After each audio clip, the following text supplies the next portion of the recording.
to our 2026 YMCA Wellness Series class, Better Balance Starts Here. I'm your host, Katie Wolfley, and I'm being joined today by our occupational therapist, Emily Fry. Today we're going to discuss how balance really works, simple ways to stay steady, confident, and independent in your everyday life. We're going to cover topics like assistive devices, fear of falling, and some at-home modifications that you can do to keep things safe, as well as some live demonstrations to help you assess your balance, build strength, and even get up and down off the floor. Be sure to put any questions into our live chat, and we will check in with them and answer them during our Q&A session at the end. Emily, thank you for being here today. Of course, it's my pleasure.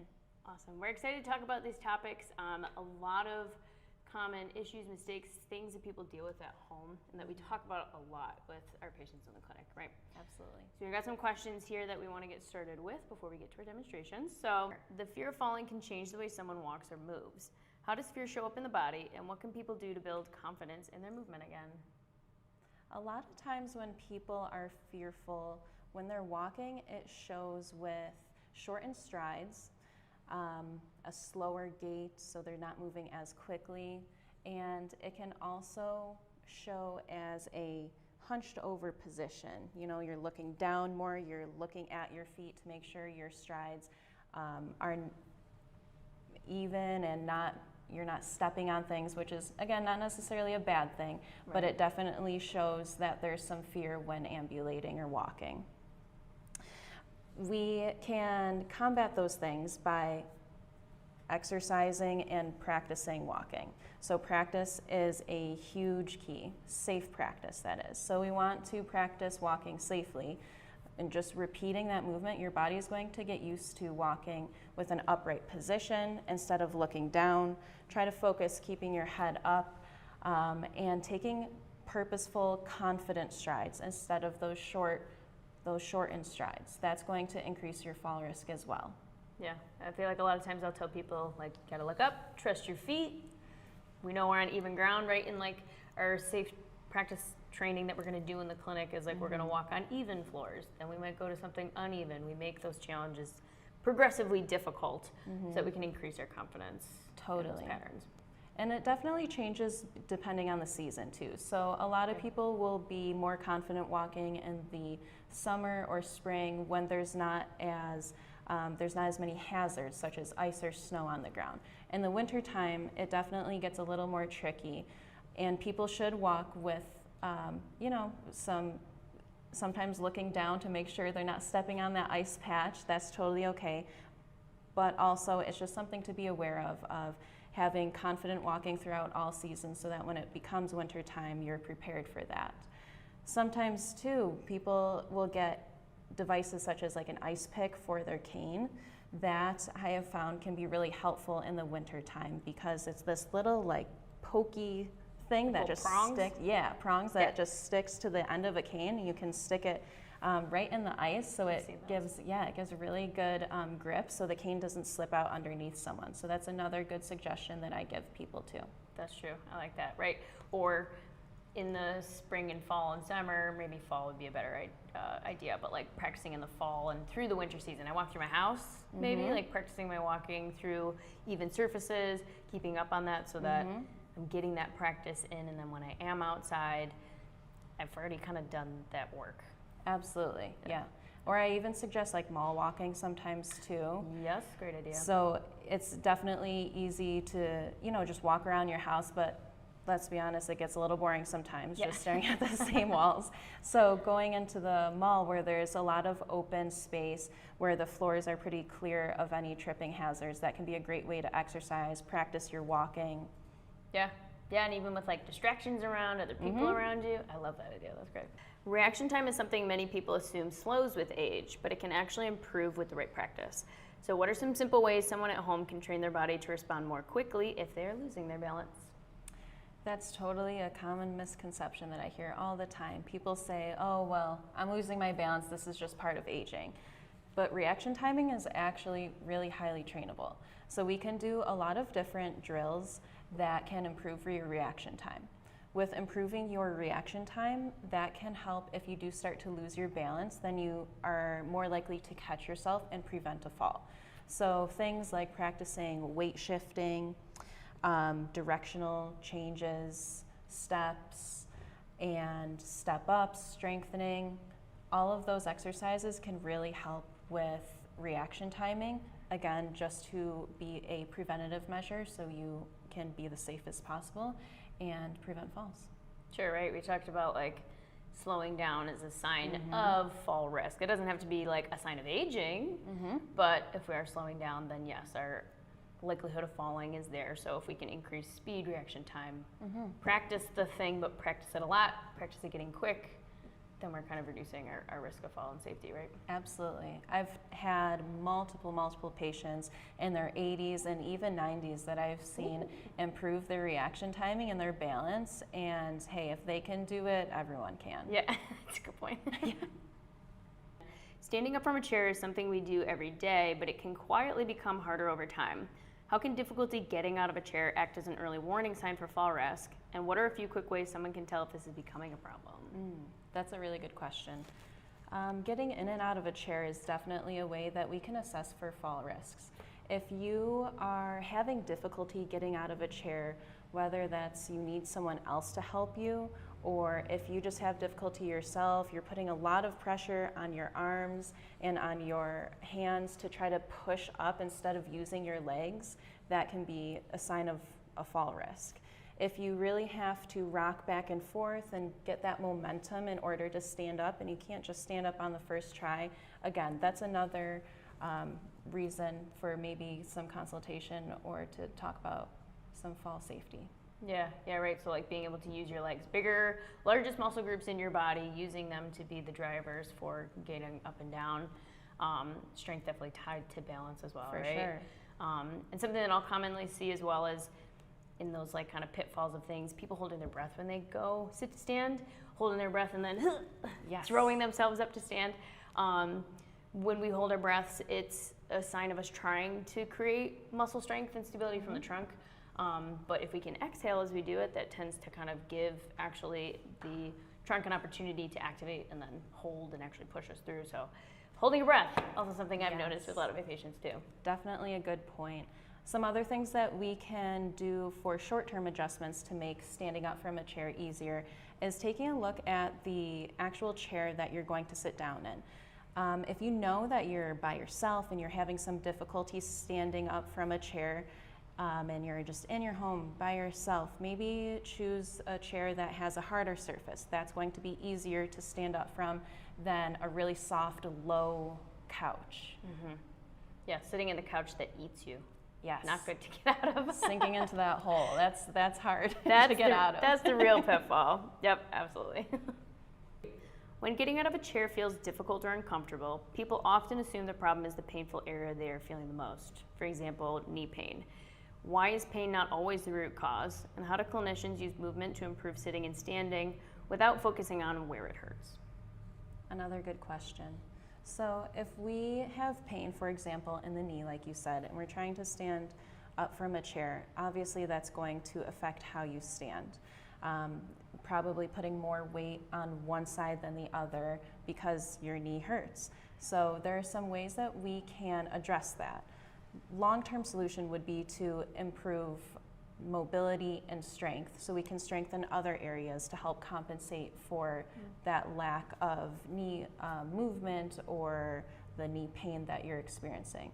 So long-term solution, again, that's going to be mobility and strengthening of your knees, but not only your knees, your hips, your ankles. We're focusing on the whole body here as a full body movement. Another thing that we can take into consideration is how you are actually positioned when you are standing up from the chair. So maybe you need a chair with armrests instead of a chair without any support. That would help to stand up easier, so it takes less pressure off of your knees. Maybe you have to have your non-affected foot a little bit more forward, so it's putting more pressure on when you stand up, or vice versa. Yeah. When I think about how I'm progressing through patients with this kind of stuff, right? Yes, we're starting with mobility. Mm-hmm. Do you have the range of motion, all the joints that we need to get up out of the chair? Then we're building strength. And then even on top of that, thinking about how fast we do things, or that speed can be a common risk factor, or like something that we see as like a sign that balance might be an issue. Yeah. So we're a little bit slower when we have balance issues, right? So after we're working through that strength building, can we do it quickly? How fast can we do it safely? That definitely is going to build confidence in our patients, as well as help them to be able to do things better, faster, move with more ease, right? Absolutely. If someone is thinking about using a cane or a walker, which could be a traditional walker, 2-wheel, 4-wheel, who should they be talking to for the right fit and training? And what are a few signs that a device may not be set up correctly? So the experts in assistive devices, cane, walker, those are going to be your OTs and PTs. So we are trained in finding the perfect device for you. We will help assess your gait and just really find what will fit your needs in your daily life. What are the most common mistakes people make when choosing or using a cane or walker? And how do these choices affect how steady someone feels day to day? Absolutely, that's a great question. So to start, there's so many different options that you can choose from a walker or a cane. As far as the cane goes, you can have a standard cane, you can have a quad cane, so there's 4 prongs instead of just 1. It really depends on your type of injury, your balance. If you're not feeling as balanced and you need a little bit more support, a quad cane might be better for you. If you are feeling very balanced and don't need as much support, maybe that standard cane, just 1 prong, is going to be the best. The height of the cane is really important too. So you want it to be about your wrist height. That's going to be the ideal level, so your hand can just be right on the cane. You don't have to hike your elbow up, your shoulder, and cause any more problems. So height of the cane is really important to start. Same thing with the walker. You really want the walker to be about that same height. If it's too high, it's going to be putting too much stress on your shoulders, on your hands. And if it's too low, then your posture is not going to be very good either. So posture is another huge piece to this. We want to make sure that height of the device is perfect, because if it's too low, again, you're going to be reaching over, and if it's too high, That's not very safe either. Another thing is the lack of instruction. That is a common issue when we come to choosing an assistive device. So for example, the walker, you want to keep it nice and close to your body when you're walking, so that's safe.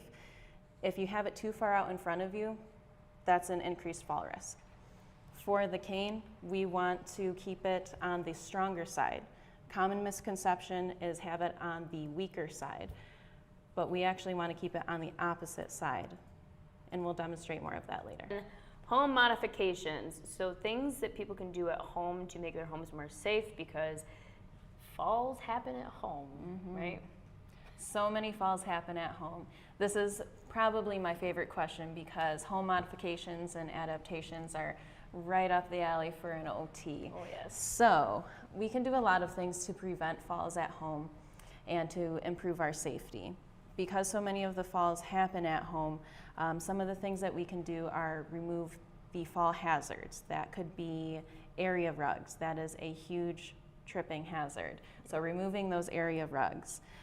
We want to remove items off of the floor. It's very common for people to throw clothes on the floor or just throw items on the floor instead of placing it on a table, a coffee table, something like that. But please don't do that. It's it's definitely not as safe as just placing it on the table next to you. So remove items off of the floor.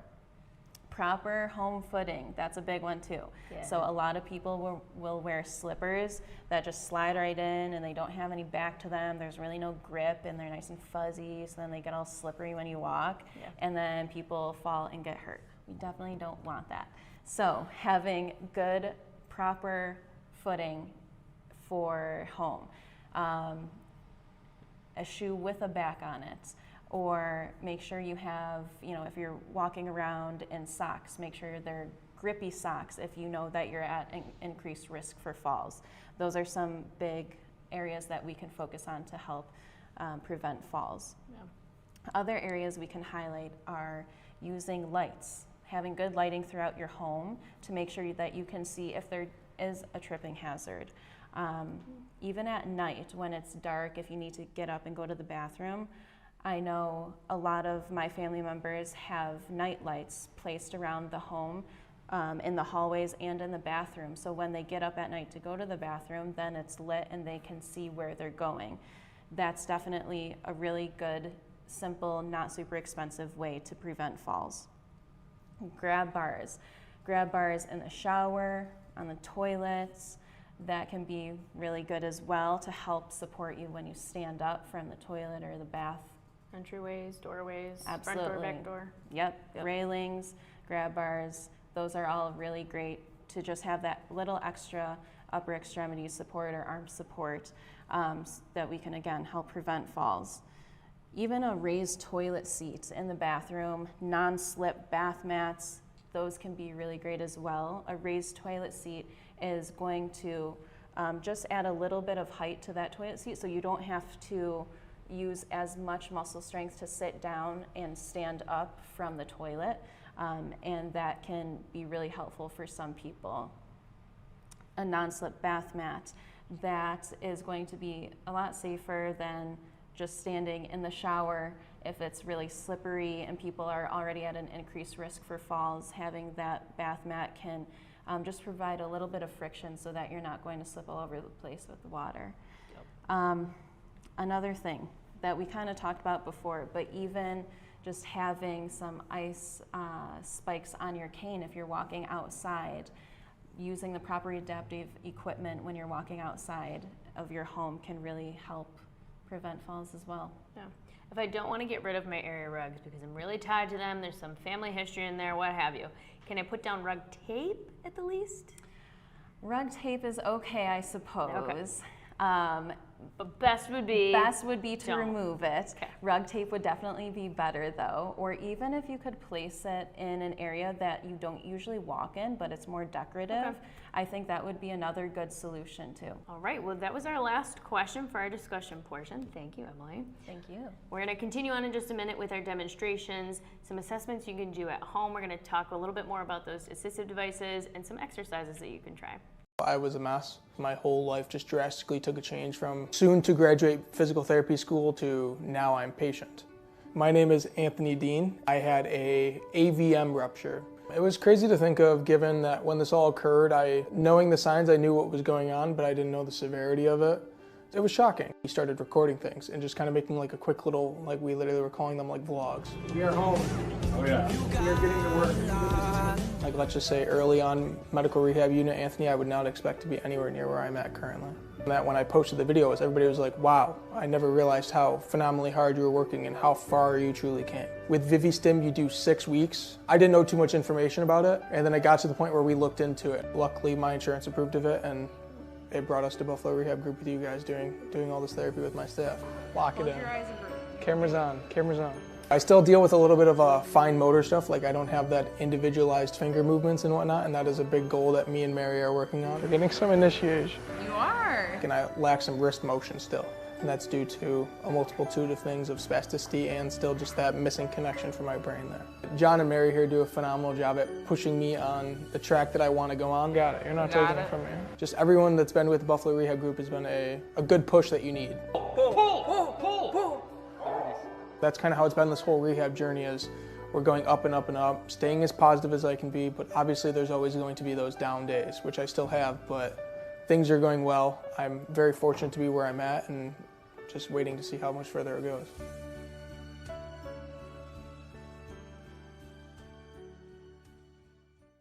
Welcome back. We're going to get into a demonstration section next. We're going to at first go through some at-home assessments, things that you can do at home with a partner to assess you or your partner's balance and safety risk at home.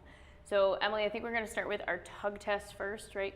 Yeah, absolutely. So for the tug test, this is the timed up and go test. This is a test that you can use to test your balance and your walking skills. We're looking for less than 11 seconds, okay? So if you are more than 11 seconds, then you're at that fall risk category. So we're gonna have Tim here demonstrate our timed up and go. If you are at home with someone who you know is already at risk for falls and you have a gait belt readily available, this is a great tool to use. Put this around their waist, and if you are just looking to see what their score is, then this is a great way to test that balance and that walking. So for Tim, I will use the gait belt right now. So Tim, you can have a seat. I'll put this around you. Yeah, gait belts are, you can buy them offline. You don't have to do a durable medical supply store, but they're relatively cheap and honestly a great thing to just have on hand, especially if you have anybody in your family who you know is in the aging community, or if you are concerned about your own balance but want to really try this test. This should be performed as quickly and safely as possible. So we do want to have a little bit of speed with it and safety, and this gait belt's a great way to check that. Yes, and all you need for this test too is just a chair and a marker. You're going to mark 10 feet from the chair, and the goal is to, like you said, stand up from the chair, walk to that 10-foot marker, turn around, and sit down. You want to do this as quickly but as safely as possible. And we're looking for, again, 11 seconds or less for this. Okay, so are you ready, Tim? Yep. Okay, on your mark, get set, go. And so Emily's just holding on to that bottom edge of the gait belt with her hand underneath it in case Tim does have any missteps, balance issues. She can hold on to that. And remember, it's up at the waist, not at your low waist where your jeans are, up at your waist in the midsection where more of your weight is, so that you can control it if needed. Yes, absolutely. One more thing that I didn't mention before, but we want to try to do this without using your hands. So we saw Tim kind of use his hands to push off of his legs. If you need to do that, that's still okay. You can still do this test, but ideally we'll have you not use your arms for any support. Put them to the side or cross your arms over your chest. That'll be the most accurate result. True. Okay. And our next test is the 5 times sit to stand. Mm-hmm. So for this one, we're sitting and standing 5 times. Again, all you need for this test is a chair. and we're looking for 11 seconds or less. If you are more than 11 seconds for the sit to stand, then you are at an increased risk for fall. So common theme here, remember the number 11. And right, using a nice stable seat, not doing this maybe from like your couch, but from a nice stable sturdy chair. Absolutely. Arms or no arms? No arms preferably. If you can do it without arms, then that's the most accurate result. So Tim, I'll have you cross your arms over your chest, and what you're going to do is stand up all the way and sit down 5 times, and we're going to time that to see how long it takes you, okay? Yep. On your mark, get set, go.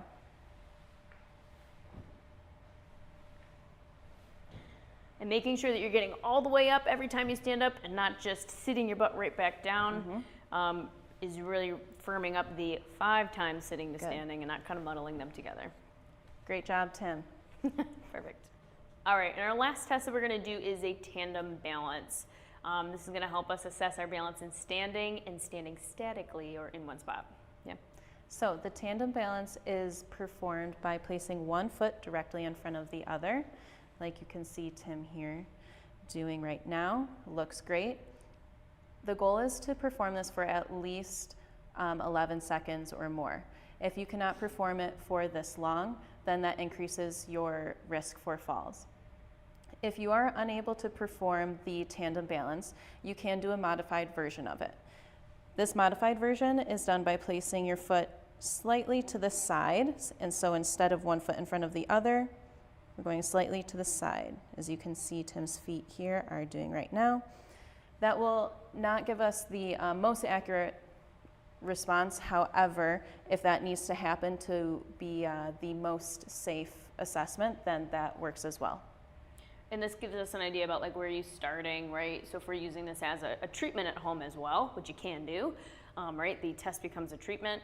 If I can't complete the full tandem, what level of difficulty can I bring my feet to be confident but challenging, and then progressively just, more and more your foot comes in front, we get more towards that tightrope type of position, and then boom, look, you can do the test and then retest. Can I now complete that stance for my 11 seconds or more, right? Absolutely, yeah. It's important too to have some support at home while you're doing this. So if you don't have anyone in the home with you to stand next to you while you're doing some of these balance tests, I would recommend standing next to a sturdy table or countertop. So in case you do start to lose your balance, you can catch yourself before you fall. Perfect.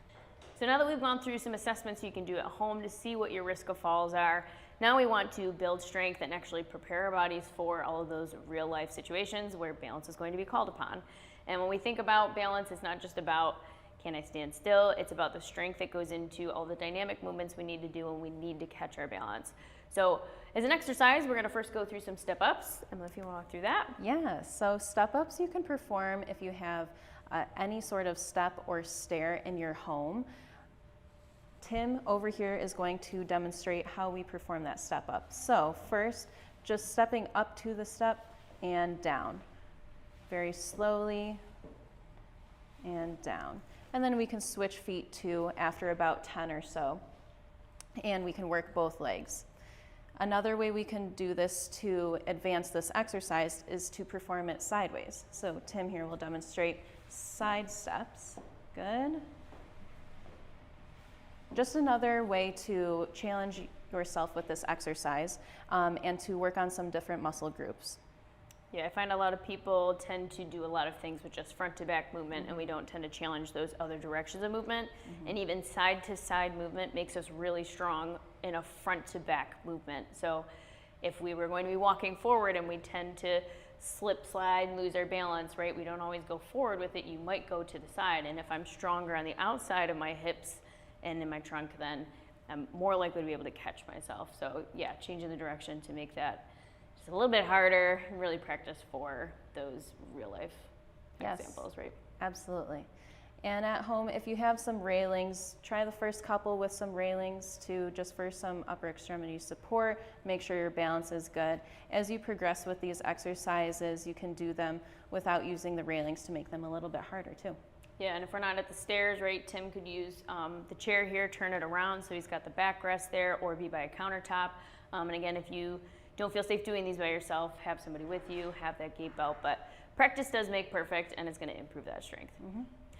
Another exercise that we can do is called a balance and reach. It is looking at strength and balance at the same time, a little bit more dynamic, but a really great way to practice and improve, right? Absolutely. So this works on strength and balance, like you said. For this, we'll have Tim demonstrate the balance and reach taps. So you want to stand with both feet facing forward, and you're going to tap forward with your heel, front, to the side, and back. We like to say there's a little bug on the floor, and you're pointing to the bug, but you don't want to smush it. So you're not putting all of your weight on that leg that's moving. You just want to tap. And you'll notice if you go through a couple of these, like you're gonna get a nice kind of butt burn as you work through it. That standing hip does a lot of strength work, even though you might be thinking about like your balance. And right, we can have the arms down. Obviously, that's the most challenging way to do it. Without having other things, like you could add weights to this if you wanted to, but right, if we're focusing on that balance aspect, hands down. Maybe you're touching to a surface if we need that support. And as you get better at it, Tim could reach farther in each of the directions if we're trusting that balance, but making sure that it's still just tap the floor, don't step. No weight shift is going into that tapping leg. Perfect, Tim. And like going through how many rep sets might be good? Probably about 10 on each side, and then if that feels okay, try a second or third set of that. Awesome. Beautiful. All right, now another piece we wanted to talk about, we're doing all these great things to build strength, we're testing these things, but there are going to be instances where you find things that you don't expect, and sometimes we do lose our balance and we do have a fall. So can you walk us through safely how we're going to get up and down from the ground if we do have a fall? Absolutely. So it's good to have a plan if this ever does happen, just so you can do it as safely and successfully as possible. So first, if you do happen to fall, most people fall and end up sitting down or laying down on the floor. First thing you want to do is try to roll over to one side. So sometimes people really need to get their momentum to get over to one side. Once you have both hands over here and are on the side, you want to get into a quadruped position. That quadruped position means getting on all fours. So pick yourself up, get into this position on all fours. Next, you want to crawl over to the closest thing that can help you stand up, such as a couch, table, or chair. I have a chair right here for me, so I'm going to place my hands on the chair. I'm going to bring my knee up, so I'm kneeling on one knee, and then I will push myself up to a standing position. Beautiful. Yeah, I usually tell people that it's best to practice this. Have the plan, do the plan. If you can practice this 3 times, you only have to do it once if you've fallen. It's true. So if you can practice a couple of times and you can get through it, awesome. You just need that strength and kind of wherewithal to do it once to get yourself up from standing. A lot of patients will ask about, like, if I have knee pain, I can't kneel. Most situations, if you are in this space, like, you're just gonna do it. You might have a little bit of that adrenaline rushing because I'm freaked out, something happened, but calmly work through this, and working through this in a space where you aren't in an emergency is a great way to, it's like having a fire drill, right? Practice a fire drill so that we're safe and able to get through it. And perfect where you can be stacking your joints, you have something safely to get up with. Yeah, great Practice points. with somebody else near you, right? Whatever kind of works for it. Absolutely. Definitely practicing with someone else near you is key for this as well. Or if this does happen in real life and you end up on the floor, no one else is around, I think it's a good idea to have your phone, if your phone is nearby, give someone a call, just let them know, hey, I fell, if you could come over here and help me, that would be a good idea as well. Yeah, great idea. And last but not least, we wanted to go over some of the assistive devices we had talked about before, kind of previously discussed these pieces during our discussion portion. We wanted to give you some of the visual aids. So thinking about how we fit our devices and rolling walker. Yes, so first up is the rolling walker.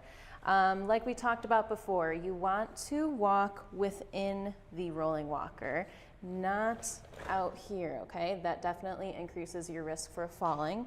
So you want to have it nice and close to you when you are walking. Another important aspect to have in mind is to make sure it's at the right height for you. These are adjustable. This one, for example, has numbers on it, so I made sure all of the legs were at the same number to fit my height. You want to have the walker at your wrist when your arms are down. So as you can see with my arms down, they're right about at my wrist here, which means this is a good position for me to use the walker. Keeps your elbow in a very gentle bend so that she's not putting too much force through it. Right, the walker is supposed to be a balance device. This one, especially with 2 wheels, like I'm not supposed to put a ton of my body weight through it. So making sure that we're not doing that. And if you do have questions, right, like contact one of your local PTs, OTs, find how to best fit it to you. But like if you already possess this tool, here's how to kind of make sure that it is fitting you correctly. Yeah, absolutely. And how about if we have straight canes, quad Yeah, canes? so if we have a straight cane, this one, again, these are typically adjustable, so all I did was unravel this little piece here, adjust it using this button, and that was squeaky, sorry, and put this right back on, make sure it's nice and tight so it doesn't move while you are walking. Same thing, you want to have it right at the wrist. So when you are walking with this, again, it is opposite of your affected leg. So let's say my left leg is injured right now and I'm using the cane to walk. I want the cane on my right side. So when I'm taking a step, the cane is moving with my left leg, just like this. Yep, it allows you to shift your body weight towards that healthy, happy side, right? Like trust that good side, and it offloads poor balance side, whatever is painful. If you have 2 limbs that are painful, put it on the side of the less painful one, whatever one you trust a little bit more to kind of hold the balance in our weight. Yes, absolutely. And same thing goes for the quad cane as well. These are typically adjustable. Again, the quad cane has those 4 prongs instead of just the 1 like we see here. Adjustable, you want it at the same height. And with the quad canes, sometimes those are meant specifically for one side or the other. So if you are looking to get a quad cane, make sure you're looking at the correct side. Make sure you know which side you want your cane on. And the last point I think we want to mention is this handy dandy little tool here. One of the OT's favorites is the reacher. So this is a really great tool that I recommend to a lot of people. People who have difficulty with balance, difficulty reaching, difficulty standing for long periods of time. This tool here is like an extendable arm. So you can use it to reach things up high, down low, and it can really just save your body a lot of, pain and it's just a good save your body a lot of strain if you have to bend over to pick something up or if you have to reach up above to grab something. It's very easy to lose your balance if you're straining your body to the highest point or the lowest point. So having one of these around your home can really add a lot of ease to some of those tasks. Yeah. For us shorter individuals, might eliminate a step stool if you're feeling uncomfortable and unsafe stepping onto step ladder, step stool. Reacher will get right up there. Yes. I use tongs, but probably a reacher is better. You can have this one. Oh, perfect. Yeah, great recommendation, extra little tool that we can have to our home modifications. Thank you. Yeah, great. All right, and that's all we have for our demonstration portion. Thanks, Emily. That was very good information. Of course. Any questions you guys have put into the chat, we're going to answer now into our Q&A section. If you have any burning ones that have just come up now that we've done a couple of demonstrations, continue to throw them in. We're going to answer all of them in just a second. Thank you for watching our free online class, Better Balance Starts Here. Our live Q&A will begin in just a second. Be sure to register for our 3 remaining classes during the 2026 YMCA Wellness Series. Rethinking Ergonomics, Move More, Hurt Less, Stronger Core, Stronger Pelvic Floor, and Healthy Aging Made Simple. And now for our live Q&A.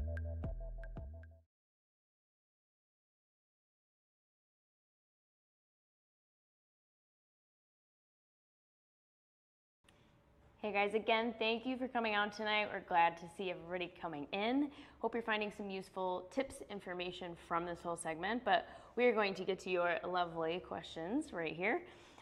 Emily, we're going to start with this first one. Someone asked, would we recommend using a cane for balance during the step-ups? What do you think? Good question. So I would really recommend just using railings or a sturdy surface instead of using a cane. That would be the safest option, just to have something that's set in place so it decreases your risk for falling while you're doing those step-ups. Yeah, which leads us maybe to our second one. How high should our step-up platform be if we're using that for the step-ups? So this can definitely vary. I'd recommend the 6 to 8 inches because that's the typical height of our normal stair. But again, that can vary. Yeah, so like if you have knee pain or you're finding it really difficult to work on that typical stair height, so you choose to use a stepper so you can make it shorter. I think our lowest goes down to like a 4-inch step height.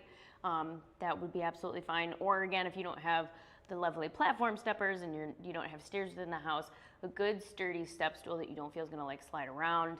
And again, like she mentioned, put it near countertop, a handrail, a grab bar, maybe that you have exposed somewhere in the house that you can keep available for balance and steadying if we need it. Absolutely. All right, our next question. What about individuals with 2 knee replacements? It can be very difficult to get up from falling. What might we recommend for getting up from the floor? This is a good one. So I get asked this question often when I'm practicing standing up from a fall in the clinic. So with someone who has had 1 or 2 knee replacements, the best option would be to grab something soft that's near you if you do happen to fall, such as like a blanket or a pillow, to at least just put a little bit of cushion underneath your knees while you're in that position on your knees, getting to that standing point. Again, hopefully this is just that one time and done, so really just anything that you can do to get through this point so you can just stand up safely. This is hopefully not going to be a repetitive thing. Yeah, and I know with many patients, hopefully they've done PT and their knee replacement has recovered well and they're able to bend beyond like 90 degrees with the knee. But if you find that like it's difficult or uncomfortable for you to be in any more than a 90-degree bend, when you're doing that get up and down off the floor position, making sure that we're stacking our joints to be in a 90-degree position at like the most is all you need. So for example, you want to hold this real quick? Absolutely. I think I can come back here. If I'm coming up and down from the ground, if I have my front knee in front, so my knee is over top of my ankle, and my back knee can be right underneath, or my knee is underneath my hip, if this toe is curled right from here, I can push. Stacking this knee right over top of that front ankle is like the easiest way to make this easier for you to get up. So yes, we are gonna need to kneel on a knee at the very least. We want this to be maybe your stronger side to push from because this is where your work will come from. So if I have that stable surface in front of me or next to me, I'm gonna push from this leg, that surface, to straighten this back leg and come up. And again, yes, it's only gonna be like one time I have to do this to get myself up from that fall. But practicing it one time in your life, also a great plan. Hope that helps. Our next question. Individual says, I deal with dizziness and vertigo sometimes. How worried should I be about my balance? And how do you tell the difference between normal dizziness and something that increases a fall risk? Will balance exercises help? So yes, balance exercises will definitely help. A good way to test to see if you are at an increased risk for falls is if you do any of those tests that we showed you earlier. So like the tug test, the sit to stand, the tandem balance, that's one with one foot in front of the other. Those are great tests to see if you are at an increased risk for falling. And those are also great exercises that we can practice too. Yeah, even if we're strictly seeing someone for like vertigo, for dizziness that can be treated with physical therapy from like an inner ear standpoint, I'm still gonna do those exercises of sit to stand, tug. I'm using those as my functional measures for my patients with their insurance companies. So all of that is definitely relevant. And even using them as tests and treatment for all those individuals. And lots of different challenges we can put you through too. So if dizziness is something that you deal with that goes beyond just being unsteady, absolutely PTOT, we can treat many, many different aspects of that. All right. Our next question, individual says, I'm 82 years old. Biggest problem I have is getting in and out of sand bunkers, probably with golf. If I exercise every day, can I realistically improve this? Yeah, that's a great question. And I'm glad you're still doing that at 82, so keep going. Yeah, with exercises, the right exercises, you can definitely improve with this. If you are experiencing issues with like your back, hip, knees, and that's why you're having difficulty getting in and out of those sand bunkers, I would recommend maybe a PT consult. That could never hurt, and you could find some exercises that put you in the right direction to really get you back to being able to do that a little bit more easily and safely. Yeah, and I imagine that's probably a little bit of issues with like going up the incline of getting out of those holes, basically. So a lot of work that has to go in through the legs. So yeah, doing exercises and getting consult on what ones might be best for you to help strengthen the right muscle groups where you're feeling weakness, and then going through more finite things with like the balance of trying to get up and out as we see fit for you. Next question. Can medications affect balance or increase fall risk, and even if they are taken as prescribed? Yes, they definitely can. And if this is something that you're concerned about, I would definitely recommend reaching out to your primary care physician because this is a very common issue that I see a lot of times in the clinic. Yeah, and knowing what the medications you have that are having side effects of dizziness, noticing that, or being aware, I guess, that is an impact from the medication, and then working on what you can safely, comfortably, and like doing what you can safely, comfortably under like having that in the system. Yes. Yeah. Next question, why do I feel more unsteady later in the day? Does fatigue increase fall risk? That's a good question. So yeah, fatigue can definitely increase the fall risk.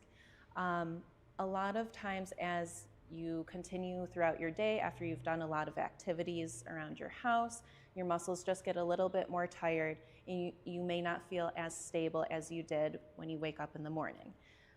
This can be addressed by maybe breaking up the activities. So energy conservation is something that I always preach about. This is really, really important because you can break up activities and simplify them throughout the day so that you're saving energy to last longer throughout the day instead of just having energy in the morning and not having energy in the afternoon or evenings.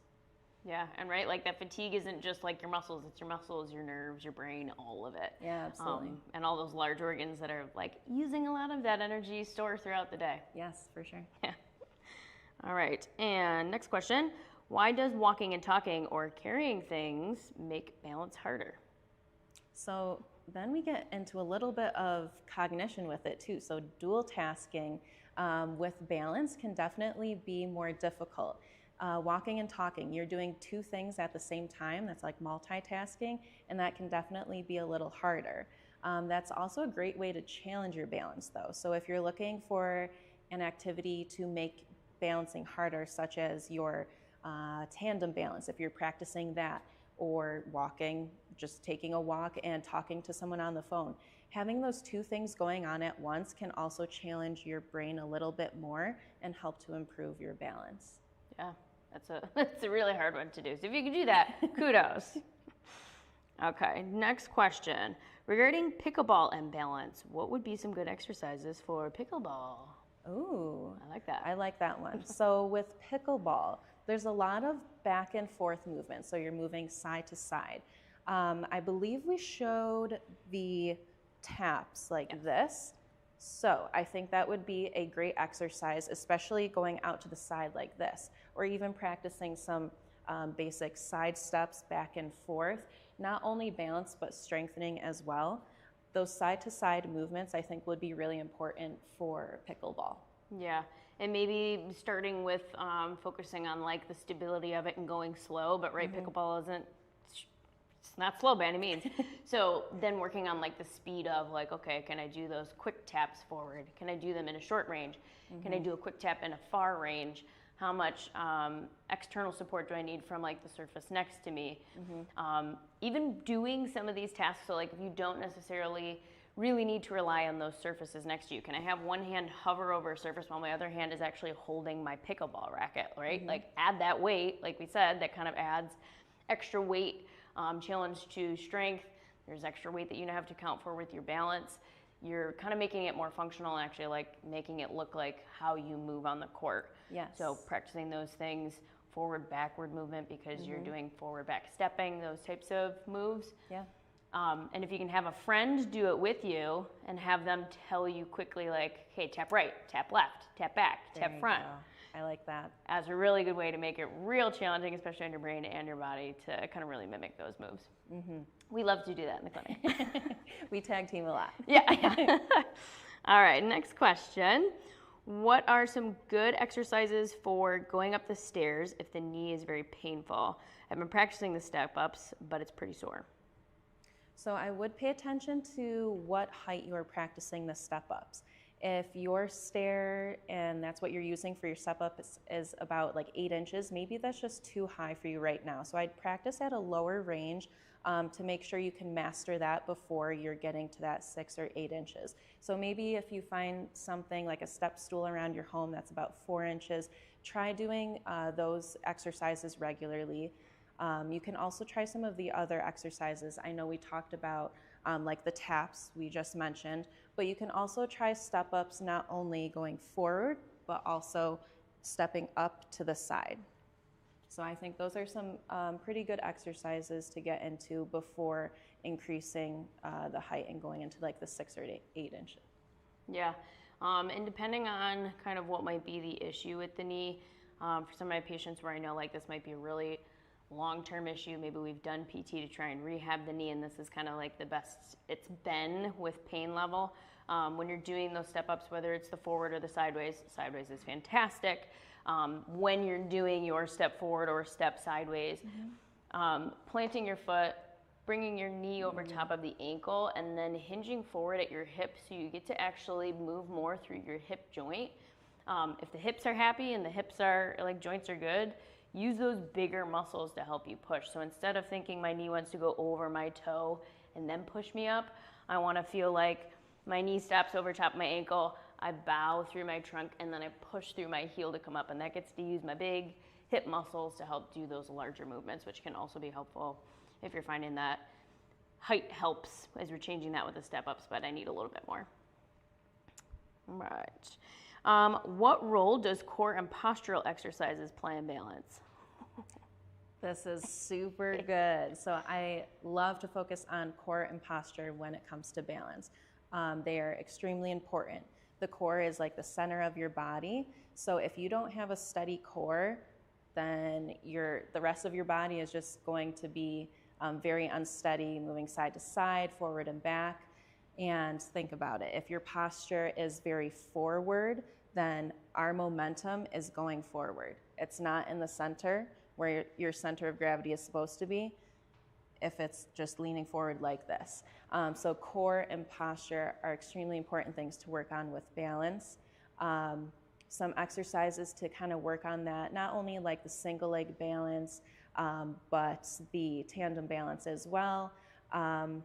Some other exercises besides those, I really like doing flutter kicks. So this is laying in bed and kind of fluttering your legs, okay? Just hovering them over. That's a really excellent core exercise that I like to give to my patients because it really emphasizes specifically just the core. So doing some simple core exercises like that can be beneficial as well. Yeah. Slight modification to that, if maybe like you're someone with low back pain and having the legs out long to do the full flutter is really uncomfortable, starting with your knees bent so your feet are flat on the table and doing small marches up as you're breathing, making sure that we're exhaling as you do the movement. That really helps kind of ignite the core, and then you can progress towards having the legs out for full flutter. Yeah. There are a bajillion exercises that can be done for the core, so Yes. finding ones that are specific and appropriate for you in terms of whatever joint issues we might be dealing with, definitely come see one of us. Yes. We'll bring out our best tools from the toolbox for you. All right, and that completes our questions. Thank you guys so much for coming out tonight. We wanted to remind you that we're going to share a summary of tonight's information for you in an email that you can look for tomorrow morning. If you have any questions for PT/OT treatment, absolutely contact us at buffalorehab.com. And as a friendly reminder, we want to remind you that tonight's content is for educational purposes.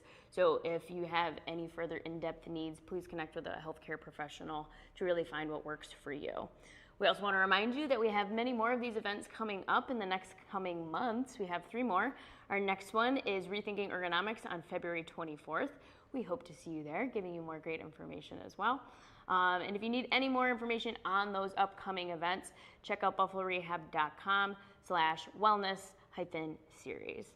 Thank you guys. Have a wonderful night.